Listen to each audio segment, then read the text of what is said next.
Good morning, boys and girls. Welcome back to the southern wing of the Stink Bug Works. Today we're going to talk about the build-along with Dr. Jet.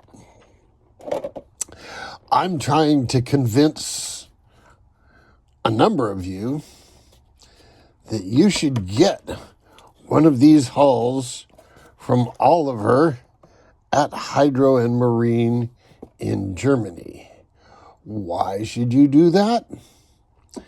First of all, this hull lists for 74 euros, and that's including the VAT, the value-added tax. Because we do not live in Germany, we don't pay the value-added tax over here, so the price is 62 euros. Now, the current exchange rate, hang on, a euro is worth $1 and a couple of coins.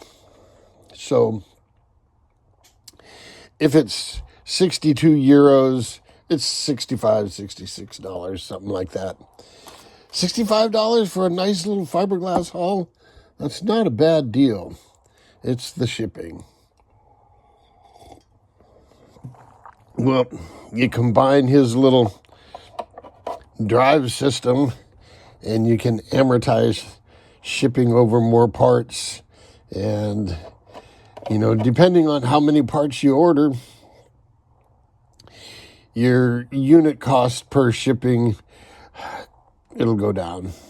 It's still not the best deal, but you get a cool little hull. So here's my plan for this hull. I want to do something that all you guys can copy either now or later on.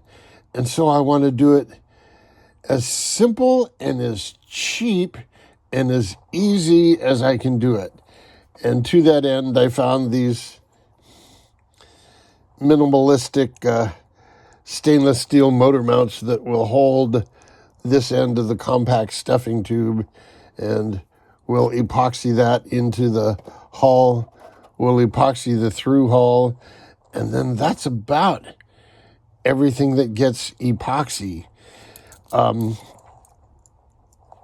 The rudder, because of the transom not being totally flat, I'm just going to put a piece of double-sided tape there to do two things: to take up the unevenness of the transom and to make a watertight seal. The servo,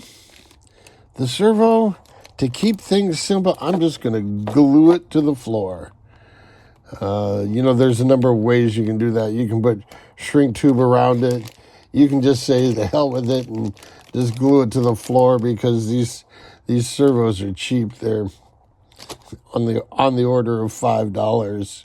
So, but that's going to go in there. There's going to be a little bit of prep.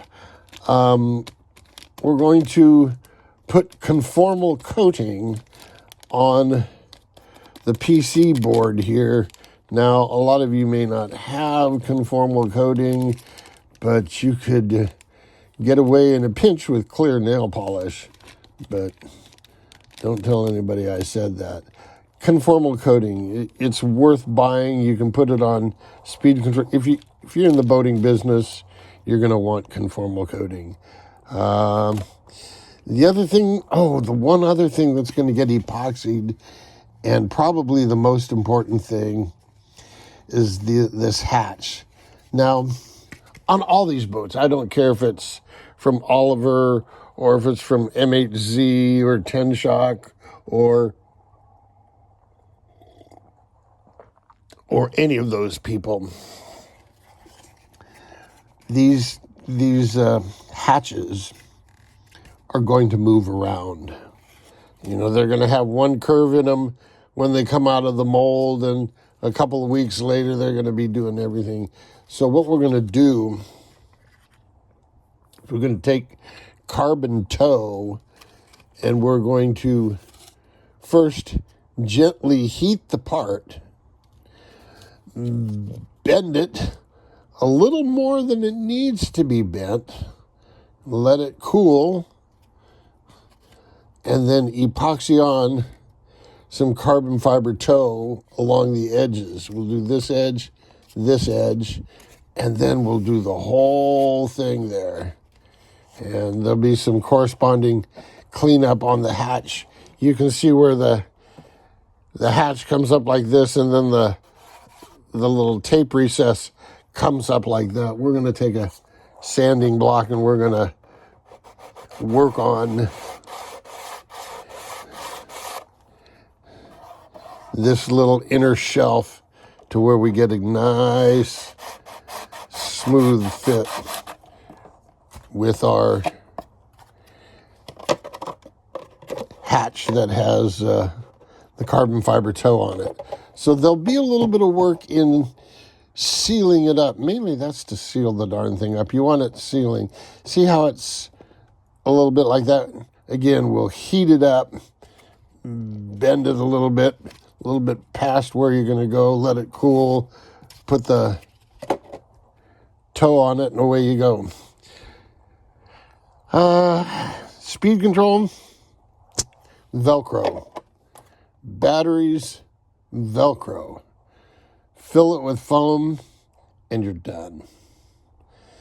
The nice thing is, this other than this shape right here, this is a pretty good scale representation of the late 1950s, early 1960s boats. And so, the Hawaii Kai, it might do Maverick. I know it'll do Short Circuit. There's do Miss Detroit. Was there a Budweiser running that? There might have been a Budweiser, but there's a whole ton of boats using that hull. It was the old Ted Jones hull. Anyway, that's about it for today. Just a quick update. I am going to the post office today, and I am resending a package to Rob. I'm sending another package to Rob, and I'm sending the Mambo out to Mike. Now, Mike is up in the Great Pacific Northwest, so it may be a while before he gets his. But it will go out today. And that's about it. Until next time, jet out.